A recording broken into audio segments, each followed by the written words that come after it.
on the altar of gun profiteering ideology. And I just wanted to listen to him speak a little because I have hope that he will appeal and that his words will appeal to enough Republicans, because enough Republican voters, because if they hear a noise, if they hear from Republicans calling their senators saying, I agree, we need change, we need to bring in new gun legislation and not just cross our fingers or deflect and talk about mental illness, video games, lack of family values, all the social fabric problems that people in every country contend with. But uniquely America's problem is this mass murders in elementary schools and middle schools and high schools, as well as churches, grocery stores, movie theaters, etc. So let's play Mathew McConaughey. He's a reasonably well-known actor. I believe he was countenancing a run for the Texas governorship at one point, but decided not to. I don't even know what political party he belongs to, but I presume he leans Republican, but doesn't accept the... We need to invest in mental health care.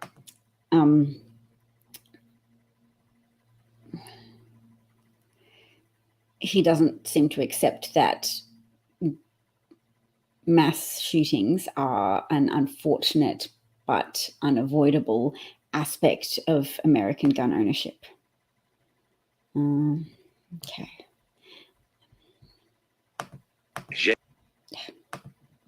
JC, Jayla, Ava, Amory, and Lexi. Start by giving all of them our promise that their dreams are not going to be forgotten. We start.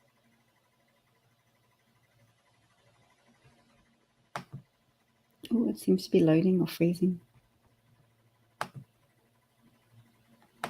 Perhaps I pressed too many buttons.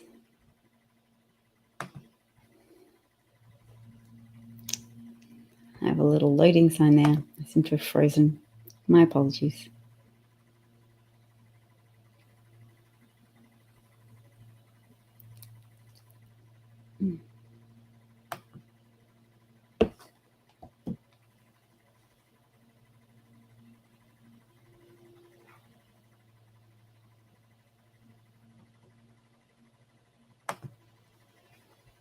Nope, still loading. All right, well, if you can hear me talk, then I'm going to continue to talk. So I was looking at the Second Amendment, and the Second Amendment refers to a well-regulated militia being necessary to the security of a free state. The right of the people to keep and bear arms shall not be infringed. And then my attention was drawn to the fact that there are other references to militia in the Constitution.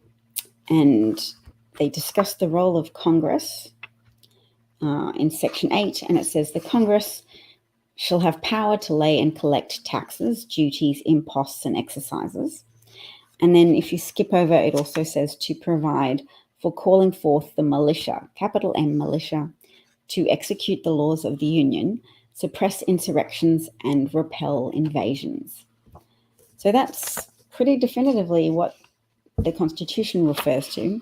And then in the section on the president, in section 2 of Article 2. So that's section 2 of Article 2, and the other part was section 8, I guess, of Article 1.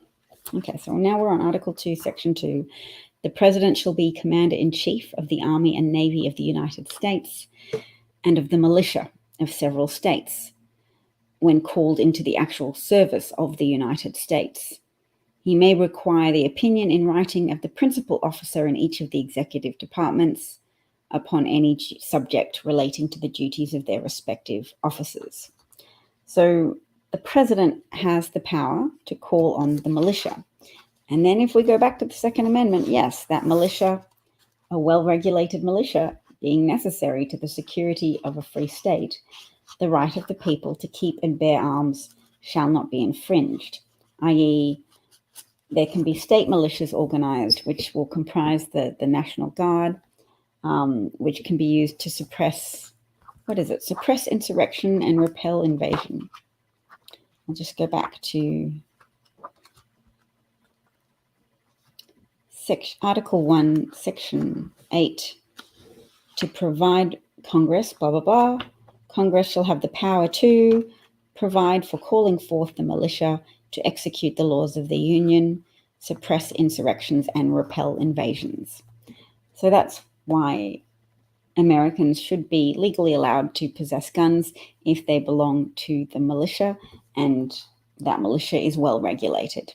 And then that will be compliant with the Constitution as it is written. So it's very important because the Constitution has been misinterpreted by a lot of people, and even now many people still blatantly skip over the part that references a well-regulated militia and continue to focus only on the final clause, shall not be infringed, as if to say there should be no regulations, and to overlay a pseudo-intellectual scaffolding that says, I require guns to potentially overthrow the government. Well, actually, the Constitution specifically allows for you to have guns if you're in a militia and are then called upon by the president to help suppress insurrections and repel invasions. That's why you should be allowed to have guns. So those are the conditions under which you should be allowed to have guns. And you can at least accept that background checks, a pattern of ending loopholes of gun sales that evade background checking mechanisms, and a raised age of purchase so that you're avoiding some of those emotional teenage years, and that the age at which you can purchase a weapon of mass destruction is 21 at least, and not 18, because 18-year-olds are trying to find their own identity, and you have a subset of teenagers who are trying to find their identity by engaging in a competition with other mass murderers to see who can murder the most children in the United States in one go. So it's not a healthy competition, and you are providing people with the tools to engage in that competition if you vote for Republicans, because it is currently Republican senators stymieing the passage of legislation that would provide more safe conditions for children in the United States, as well as adults.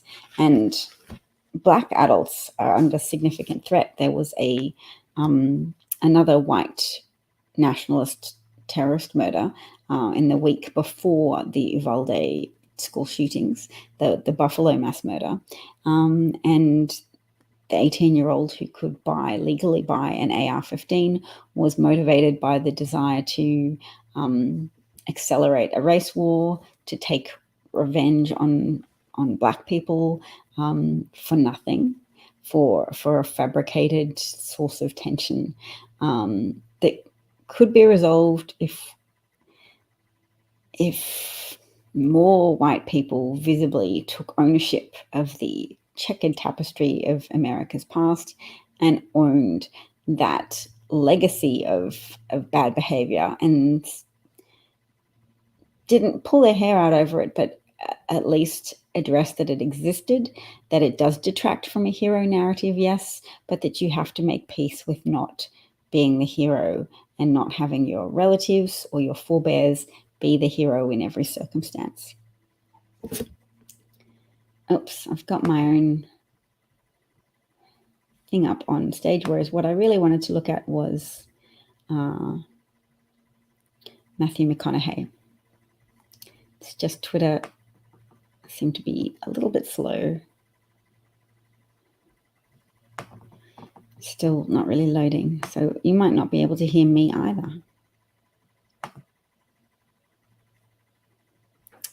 All right, so I better get off this broadcast because it looks like there's connectivity issues. But thank you to anyone who listened. Looks like I've probably been frozen for this whole time. Thanks for listening, and talk again another time. Bye.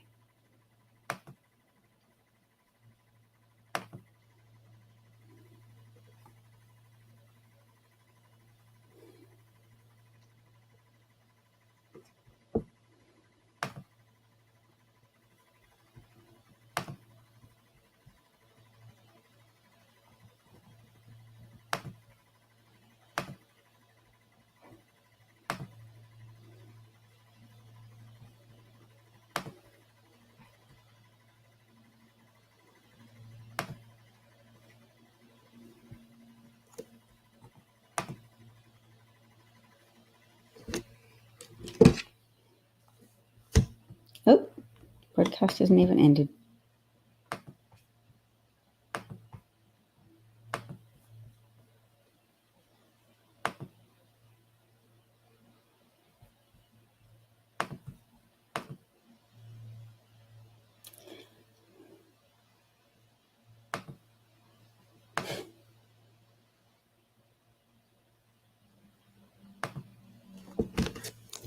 It's really slow.